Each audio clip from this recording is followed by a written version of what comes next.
Dear students, welcome to my channel Mahua's math magic. Paschimbanga Madhyashiksha Parshad থেকে 2022 সালে প্রকাশিত টেস্ট পেপার থেকে জলপাইগুড়ি গভর্নমেন্ট গার্লস হাই স্কুলের ম্যাথমেটিক্সের যে প্রশ্নপত্রটি রয়েছে সেটি আজ আমি সমাধান করব। Page number 429, question number 12। তাহলে চলো শুরু করা যাক আজকের ক্লাস। একদম 12 দাগের প্রথম প্রশ্ন, একটি সমকোণী চৌপলাকারের বাক্সের দৈর্ঘ্য, প্রস্থ ও উচ্চতার অনুপাত 3:2:1 এবং উহার আয়তন 384 ঘন সেন্টিমিটার হলে বাক্সটির সমগ্র তলের ক্ষেত্রফল কত হবে? ধরে নিচ্ছি সমকোণী চৌপলের দৈর্ঘ্য, প্রস্থ এবং উচ্চতা যথাক্রমে 3x সেন্টিমিটার, 2x সেন্টিমিটার এবং x সেন্টিমিটার। তাহলে চৌপলের আয়তন কি হবে? আমরা জানি চৌপলের আয়তন সমান হচ্ছে দৈর্ঘ্য ইন্টু প্রস্থ ইন্টু উচ্চতা, তার মানে 3x into 2x into x ঘন সেন্টিমিটার সমান হচ্ছে কত? 6x³ ঘন সেন্টিমিটার। তাহলে এখান থেকে আমি চৌপলের আয়তন পেলাম 6x³ ঘন সেন্টিমিটার, কিন্তু আমাদের প্রশ্নপত্রে বলে দেওয়া আছে কত? চৌপলের আয়তন হচ্ছে 384 ঘন সেন্টিমিটার। তাহলে প্রশ্ন অনুযায়ী 6x³ সমান হবে 384 বা x³ সমান 384 ডিভাইডেড বাই 6 বা x³ ইকুয়াল টু 64। এখান থেকে x এর মান পেলাম কত? 4। তাহলে x যদি 4 বা 4 হয় তাহলে বাক্সটির দৈর্ঘ্য সমান কত ধরে নিয়েছিলাম আমরা? 3x centimetre. x এর পরিবর্তে 4 বসিয়ে দিচ্ছি, তাহলে হবে 3 4 12 সেন্টিমিটার। প্রস্থ হবে কত? 2x সেন্টিমিটার ছিল, 2 ইন্টু 4 সেন্টিমিটার সমান হচ্ছে 8 সেন্টিমিটার। আর উচ্চতা সমান কত ছিল? x centimetre. তাহলে x এর পরিবর্তে 4 বসিয়ে দিচ্ছি, অর্থাৎ উচ্চতা সমান হচ্ছে কত?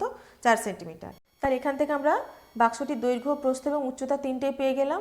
তাহলে বাক্স সমগ্র তলের ক্ষেত্রফল কী হবে?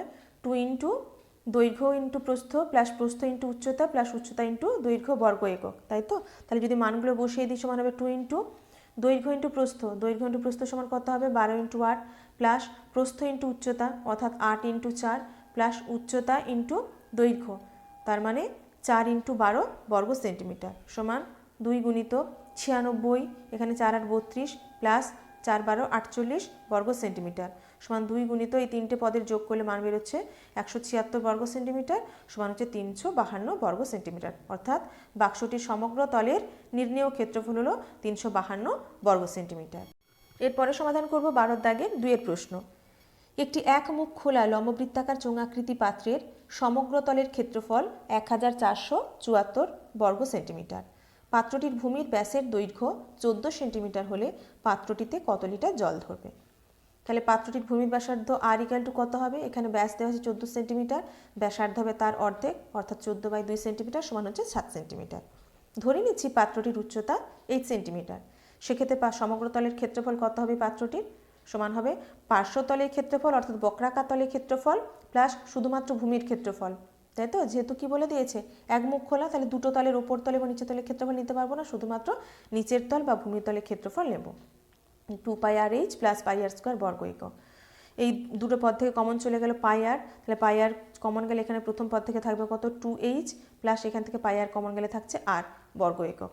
এবার এখানে মানগুলো বসিয়ে দেবো সমান পায়ের মান 22/7 ইন্টু r এর মান হচ্ছে 7 ইন্টু 2h, আমরা h এর মান জানি না, 2h রেখে দিলাম প্লাস r এর মান 7 বর্গ সেন্টিমিটার। ওপরে নিচে 7 এলিমিনেট হয়ে গেলে এখানে মানটা পাচ্ছি কত? 22 ইন্টু 2h প্লাস 7 বর্গ সেন্টিমিটার।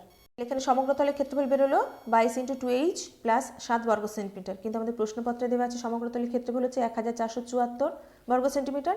তার মানে এই মান এবং 1474 এই মান দুটো কি হয়ে যাবে? সমান হয়ে যাবে, অর্থাৎ 22 into 2h plus 7 equal to 1474 বা 2h প্লাস 7 সমান হবে 1474 ডিভাইডেড বাই 22।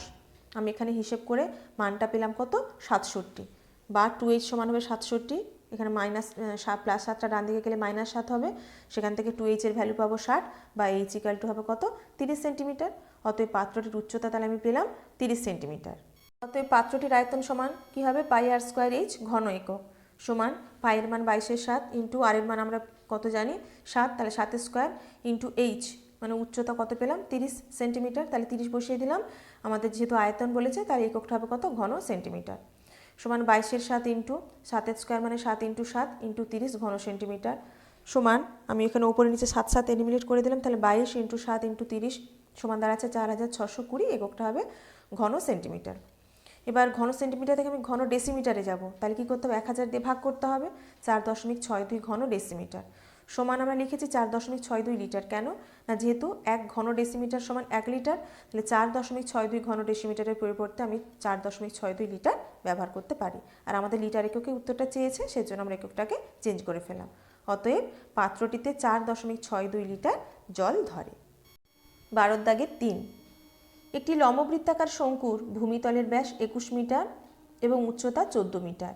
প্রতি বর্গমিটার 1.50 টাকা হিসেবে পার্শ্বতল রং করতে কত টাকা খরচ পড়বে?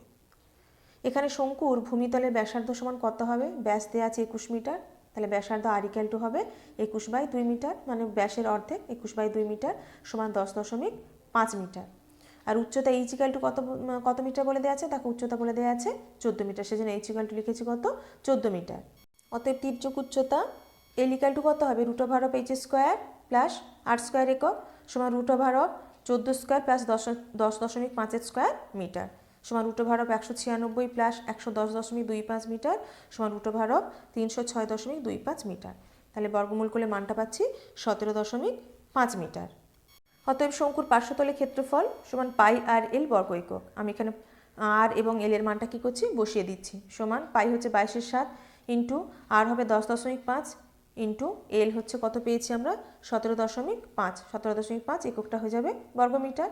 আমি এখান থেকে হিসেব করে মানটা পাচ্ছি 577.5 বর্গমিটার। এবার বলে দেওয়া আছে আমাদের প্রশ্নপত্রে প্রতি বর্গমিটারে 1.50 টাকা খরচ হয়েছে। তার 1.50 টাকা হিসেবে পার্শ্বতল রং করতে কত টাকা খরচ হবে, 577.5 ইন্টু 1.50 টাকা বা 866.25 টাকা খরচ পড়বে। 12 দাগে 4, অর্ধ গোলকাকৃতি একটি বাটি তৈরি করতে 127.27 বর্গ সেন্টিমিটার পাত লেগেছে। বাটিটির মুখের ব্যাসের দৈর্ঘ্য কত? আমি ধরে নিচ্ছি বাটিটির মুখের ব্যাসার্ধ হচ্ছে 8 সেন্টিমিটার। তাহলে বাটিটির উপরিতল অর্থাৎ এই যে বক্রাকার তল, সেখানটা তো বাটি তৈরি করতে সেই অংশটা তো পাত লাগবে, তাহলে সেই অংশটুকুর ক্ষেত্রফল কত, 2πr² বর্গ সেন্টিমিটার সমান 2 ইন্টু পায়ের মান হচ্ছে 22/7 ইন্টু r² বর্গ সেন্টিমিটার। তাহলে বাটির উপরিতলের ক্ষেত্রফল হলো 2 ইন্টু 22/7 ইন্টু r² বর্গ সেন্টিমিটার, কিন্তু আমাদের ওই মানটা সমান কত বলে দেওয়া আছে, 127.27 বর্গ সেন্টিমিটার বা 2 ইন্টু 22/7 ইন্টু r² সমান হবে 891/7 বা r² সমান, আমি এখান থেকে হিসেব করছি 891/7, এখান থেকে 2 ডান দিকে গেলে হয়ে যাবে ইন্টু 1/2 ইন্টু 22/7 ছিল, ডান দিকে গেলে হবে 7/22, হিসেব করে আমি পেলাম r² সমান 81/4। তাহলে আর এর মান সমান কত হবে, 81/4 এর বর্গমূল করতে হবে বা আর হচ্ছে কত, 9/2। তাহলে সেক্ষেত্রে বাটিটির মুখের ব্যাসার্ধ সমান হলো 9/2 সেন্টিমিটার। তাহলে বাটিটির মুখের ব্যাস কত হবে না, ব্যাসার্ধের দ্বিগুণ অর্থাৎ 9/2 গুণিত 2 সেন্টিমিটার সমান হচ্ছে 9 সেন্টিমিটার। সমাধান করবে পরের প্রশ্ন, 2.1 ডেসিমিটার দৈর্ঘ্যের ব্যাসার্ধের একটি নিরেট পিতলের গোলককে গলিয়ে 7 সেন্টিমিটার লম্বা একটি লম্ববৃত্তাকার দণ্ড তৈরি করা হলো। দণ্ডটির ব্যাসের দৈর্ঘ্য কত হবে? তাহলে একটা নিরেট পিতলের গোলককে গলানো হচ্ছে, দিয়ে একটা দণ্ড তৈরি করা হচ্ছে। তার মানে কি না, ওই পিতলের যে গোলকটা তার আয়তন আর এই লম্ববৃত্তাকার দণ্ড তার আয়তন কি হয়ে যাবে, সমান হয়ে যাবে, তাই তো? তাহলে আমরা কি করব, গোলকের আয়তন বার করব এবং দণ্ডের আয়তন পৃথকভাবে বার করব। গোলকের ব্যাসার্ধ সমান 2.1 ডেসিমিটার সমান কত হবে, 21 সেন্টিমিটার। সেক্ষেত্রে গোলকের আয়তন সমান কত, 4/3 পাই r কিউব হয়, তাহলে 4/3 পাই ইন্টু আর এর জায়গায় 21 কিউব ঘন সেন্টিমিটার সমান 4/3 পাই ইন্টু, যেহেতু 21 কিউব আছে 3টে 21-এর গুণফল হবে, একক হবে ঘন সেন্টিমিটার। লম্ববৃত্তাকার দণ্ডের দৈর্ঘ্য অর্থাৎ উচ্চতা কত বলা আছে, 7 সেন্টিমিটার। আমি ধরে নিচ্ছি দণ্ডটির ব্যাসার্ধ 8 সেন্টিমিটার। তাহলে দণ্ডের আয়তন কি হবে, পাই r² h ঘন একক হয়, তাহলে pi into r² into h এর জায়গায় কত আছে, উচ্চতা আছে 7, তাহলে 7 ঘন সেন্টিমিটার। অনুযায়ী দণ্ডের আয়তন ইকুয়াল টু গোলকের আয়তন। দণ্ডের আয়তনের মান কত, পাই r² ইন্টু 7 ইকুয়াল টু গোলকের আয়তন 4/3 পাই ইন্টু 21 ইন্টু 21 ইন্টু 21। তাহলে এখান থেকে r² সমান কত পাবো, যদি উভয় দিকে পাই পাই এলিমিনেট হয়ে যায় তাহলে r² সমান হবে 4/3 ইন্টু 21 ইন্টু 21 ইন্টু 21, মানগুলো বসিয়ে দিয়েছি। বাম দিক থেকে কত ছিল, 7 গুণ ছিল, তাহলে ডান দিকে গেলে কী হবে, 7 ভাগ হয়ে যাবে বা r equal to √4 into 21 into 21। ওখান থেকে সমাধান করে r এর মান পেলাম 2 গুণিত 21, তার মানে r ইকুয়াল টু 42। অর্থাৎ দণ্ডটির ব্যাসার্ধ কত পেলাম 42 সেন্টিমিটার। যদি ব্যাসার্ধ 42 হয় তাহলে ব্যাস সমান কত হবে তার দ্বিগুণ, তার মানে 42 সেন্টিমিটারকে 2 দিয়ে গুণ করতে হবে, মানটা হবে কত 84 সেন্টিমিটার। আজকের ক্লাসের একদম শেষের অঙ্ক সমাধান করব 12 দাগের 6। 25 সেন্টিমিটার উচ্চতা বিশিষ্ট একটি লোহার তৈরি ফাঁপা চোঙের বহির্ব্যাসের দৈর্ঘ্য 14 সেন্টিমিটার এবং অন্তর্ব্যাসের 10 সেন্টিমিটার হয় এবং চোঙটি গলিয়ে এর অর্ধেক উচ্চতা বিশিষ্ট একটি নিরেট লম্ব বৃত্তাকার শঙ্কু তৈরি করা হয়, তবে শঙ্কুটির ভূমিতলের ব্যাসের দৈর্ঘ্য কত হবে। এখানে ফাঁপা চোঙের বহির্ব্যাসার্ধ r1 ইকুয়াল টু কত হবে দেখো তো। বহির্ব্যাস বলেছে 14 সেন্টিমিটার, তার অর্ধেক 14/2 সেন্টিমিটার সমান 7 সেন্টিমিটার। অন্তর্ব্যাসার্ধ আমি ধরে নিয়েছি r2, অন্তর্ব্যাস যেহেতু 10 সেন্টিমিটার বলা আছে তার অর্ধেক হবে 10/2 সেন্টিমিটার সমান 5 সেন্টিমিটার। তাহলে উচ্চতা এখানে কত দেওয়া আছে, উচ্চতা দেওয়া আছে দেখো 25 সেন্টিমিটার, সেজন্য উচ্চতা h ইকুয়াল টু লিখেছি 25 সেন্টিমিটার।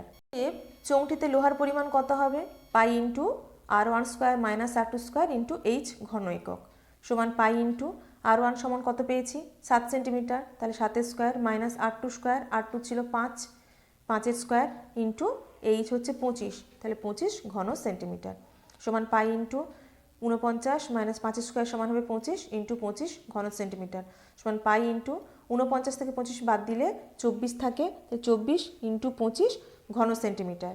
এখন নিরেট শঙ্কুর উচ্চতা কি বলে দেওয়া আছে, ওই যে ফাঁপা চোঙটা ছিল তার উচ্চতার অর্ধেক, তাহলে তার যেহেতু উচ্চতা ছিল 25, এর উচ্চতা হয়ে যাবে 25/2 সেন্টিমিটার। ধরে নিচ্ছি শঙ্কুর ভূমি ব্যাসার্ধ সমান হচ্ছে 8 সেন্টিমিটার, যেহেতু এটা ব্যাসার্ধ অর্থাৎ দৈর্ঘ্য আর এর মানটা কিন্তু কী হবে >0 হবে। শঙ্কুটির আয়তন সেক্ষেত্রে কত হবে 1/3 pi r square into h এর জায়গায় আমরা কত ধরেছি h1, তাহলে h1 ঘন একক সমান 1/3 pi r square into h1 এর মান কত 25/2 একক হবে ঘন সেন্টিমিটার। এবার আমরা কি জানি দেখো শঙ্কুর আয়তনের সঙ্গে কিসের পরিমাণ সমান হবে, আমাদের ওই চোঙটাতে যে লোহা ছিল লোহার আয়তন সেই দুটো হয়ে যাবে সমান। তাহলে এখানে শঙ্কুর আয়তন 1/3 pi r square into 25/2 equal to চোঙে থাকা লোহার পরিমাণ অর্থাৎ পাই ইন্টু 24 ইন্টু 25। উভয় পক্ষে কী আছে পাই আছে, সেজন্য পাই এলিমিনেট হয়ে গেল উভয় পক্ষ থেকে, তাহলে r স্কোয়ার সমান এখান থেকে 24 ইন্টু 25 ডান দিকে যেমন আছে আর বাম দিক থেকে যাবে কত 1/3, ডান দিকে গেলে কত 3 গুণ হয়ে যাবে, আর 25-এ 2 ছিল বাম দিকে, ডান দিকে গেলে এটা উল্টে যাবে ভগ্নাংশটা 2/25 হবে। এভাবে আর এর মান আমি পাবো √24 ইন্টু 3 ইন্টু 2, সেখান থেকে হিসেব করে আর এর মান পাচ্ছি কত 12। তাহলে শঙ্কুর ভূমির ব্যাসার্ধ কত পেলাম, এই যে আর এর মান 12 সেন্টিমিটার, তাহলে শঙ্কুর ভূমির ব্যাস হবে 12 সেন্টিমিটারের 2 গুণ 12 ইন্টু 2 সেন্টিমিটার সমান হচ্ছে 24 সেন্টিমিটার। ডিয়ার স্টুডেন্টস, আজকের মতো ক্লাস এখানেই শেষ করব। পরের ক্লাসে আবার নতুন প্রশ্নের সমাধান নিয়ে আমি হাজির হয়ে যাব নতুন ভিডিও নিয়ে। প্রত্যেকে ভালো থাকবে, মন দিয়ে লেখাপড়া করবে। আমার পড়ানো তোমাদের ভালো লাগলে লাইক, কমেন্ট এবং শেয়ার করবে এবং অবশ্যই আমার চ্যানেলটি সাবস্ক্রাইব করে রাখবে। সবাই ভালো থেকো, সুস্থ থেকো, ধন্যবাদ।